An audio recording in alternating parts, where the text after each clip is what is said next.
Went 2 for 9 in his first summer league game for the Lakers, then missed the second game up back-to-back because of reportedly some swelling in his knee. Lakers said he's expected to play tonight. But Paul, your thoughts on Bronny's first game and his knee issue? Well, whenever you're dealing with knee issues, it's a little concerning, Skip, at a young age, too. You don't want to start having these type of problems at a young age because, through my experience, these things tend to linger throughout your career when they start early. And every player that I've known that's dealt with it now, I know this is not a major injury, and I don't know the extent of this knee injury. I don't know, he could have bumped his knee or swelling or whatever it is, but you don't like to see this that early in your career. But on the flip side, they say he's going to be playing tonight, so that's a good sign. So if there was any long-term effects, fine. So, you know, you got to monitor and see where it goes. But, you know, he has to play right now. He has to get his repetitions. He has to continue to get the minutes. And knee issues or not, he needs to be out there. You know, you're 19. You need the repetitions. You didn't play half your college season. So as much time he can play and put on the floor and bank those minutes to where he's getting experience, getting repetitions, figuring out who he is. And that's what I think Bronny has to do. He has to figure out who he really is. Because to me, watching him now since high school, I think in order for him to find his niche in this league, he has to dive into who he is right now. And I don't think he's that great of a playmaker right now. He's not a strong rebounder, but he could be an elite defender. So I like to see him pick up full court. I like to see when I watch Bronny, I want to say he played harder than everybody on the court. That's what I want to see. Be able to knock down shots. Not too great in creating his own shots. He can, but like, you know, there's no shame in, hey, being a spot-up guy, being a tough defender, because last time I checked, those guys is making $200 million. You know, Anunoby, Dort, these guys, you know what I'm saying? So dive into, like, being a strong defender to where he's playing hard. So when I watch him, and regardless of his numbers, I'm going to be like, man, nobody played harder than him. So focus on his defense and knocking down open shots. That's what I would dive into if I'm Bronny right now. My mind, Skip, it is crazy because it changes day to day on how I view. I talk to too many damn people. That's my problem. My head gets all scrambled because you talk to too many different people that are in the basketball circle, and one person saying this, the other person, so you try to evaluate it with your own eyes and see exactly what it is. I don't know what's wrong with his knee. I'm not a doctor, okay? He was able to play 20 minutes in the game. In 21 minutes in the game, he was able to score his 4 points. He did some stuff, like I said to you guys the other day, you and Rachel. He had some nice looks. They just didn't fall. Fell short a couple times at the front of the rim, a couple long ones at the back of the rim, a couple in and out.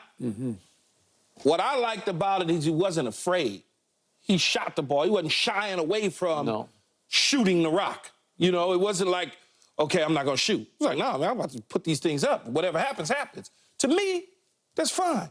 Even to the point where he was playing defense and he had the guy covered. He was sliding perfectly, and I don't know who it was, but that individual was bigger than him, number one. And the first thing he did is he used his forearm to push him off. He stumbled and fell. The internet went crazy and said, oh, he worked Bronny. It was like, no, he really didn't. If you, broke his ankles. If you look at that, he didn't break his ankles. He didn't. He pushed off on the kid, and the kid lost his balance.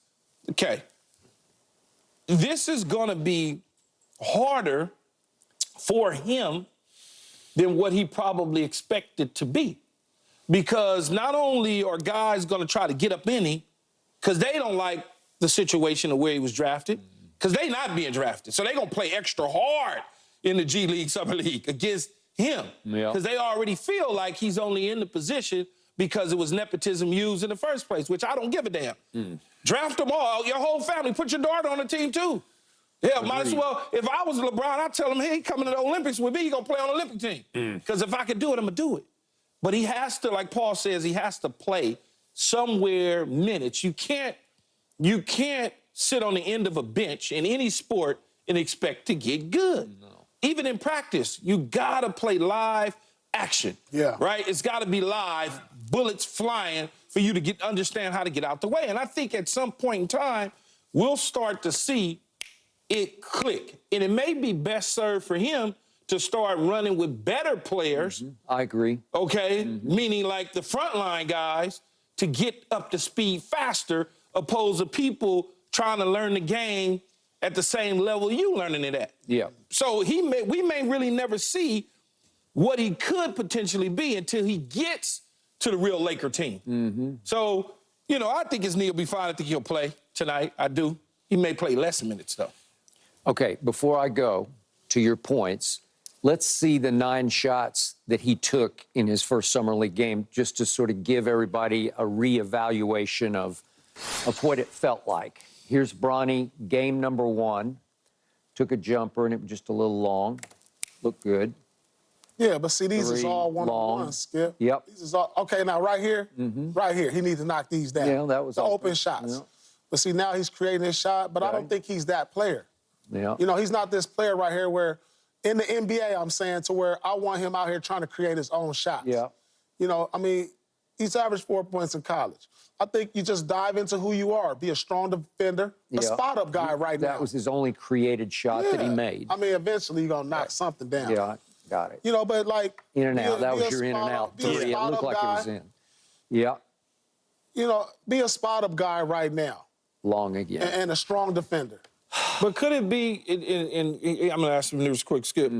Could it be such, though, that this environment is so new to him? Because those shots to me, I didn't play in the NBA, but those shots to me look like good looks.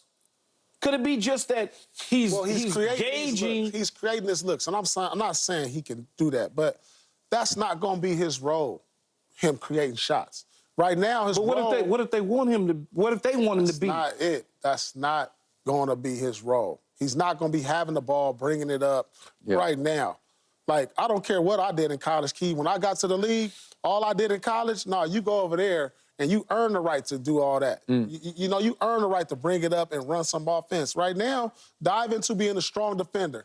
Dive into knocking down open shots. Create that lane right now. And as you get the confidence of your teammates moving forward in that role, then you can increase your role from there.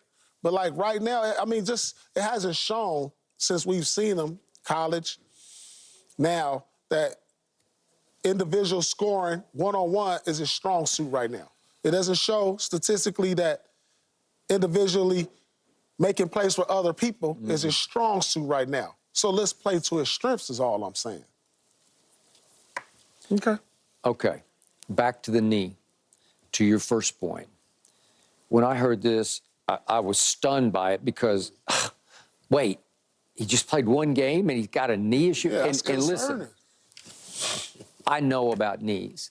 If you have some swelling in your knee, it's a problem. It's showing you there's something going on inside that you might need to get cleaned up a little bit, cleaned out. I don't know, to your point, I don't know what's going on. That's just the announcement that was made was there's some swelling. Well, you know, like we're already getting some, and he didn't have any precarious fall in the game where you said, oh my God, looked like he wrenched his knee or something. Nothing happened. He played straight through and played his 22 minutes, whatever When was it was. the last time he played 22 minutes in a game? I don't know. I'm sure he did some for your school. No, I'm saying since leaving college, when was the last time he ran up and down the court 20-plus minutes? I don't know.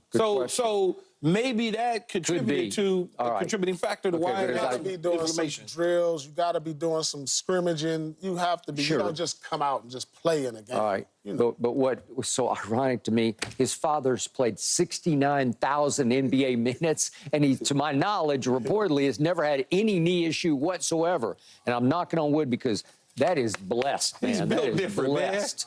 Man. Hey. That's just thank you, God, for that. Yeah, for sure. Yeah. But the point is,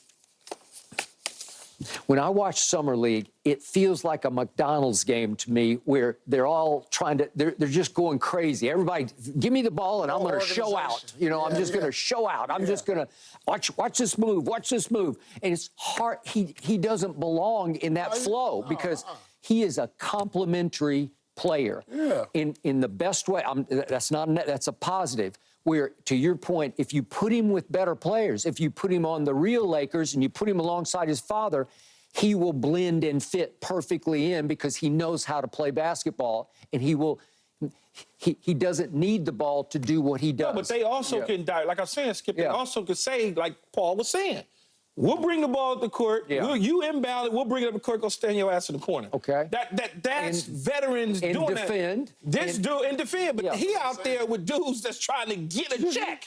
They're just going crazy. It's crazy ball, man. Teach him. This is a pickup game, Skip. It is a pickup game, and some of it is hard to watch because he tries to kind of hang with them and do what they're doing, and it doesn't look like that's his nature. You know, like that's not what he does. No, I mean, a pickup game is everybody going one-on-one, everybody trying to get theirs off. Like, that's not LeBron Jr.'s game. No. That's not his game. That's why he'll fit better with veteran players. Yeah, like you said, he'll fit better with other guys who create for him. And I still say, if you put him on the big stage, knowing what he's made of and the basketball backbone that he was born with, if you make him a catch-and-shoot three-point shooter where it gets kicked out to him, I will bet you in the big games on the big stage at Crypto, he'll step into those shots and make them. I just think I've seen him do it. You got to grow into those situations. But he will. Stop. You moving too fast. No, but I don't think I'm moving too fast. I mean, if you ain't seen it yet, I know, but it ain't just automatic just because it's in the genes, Skip. But you gotta grow into that. His father is going to make sure that he plays some minutes for the big league as team. Great as LeBron was in high school, the greatest high school player, arguably, he didn't have that coming in. He had to grow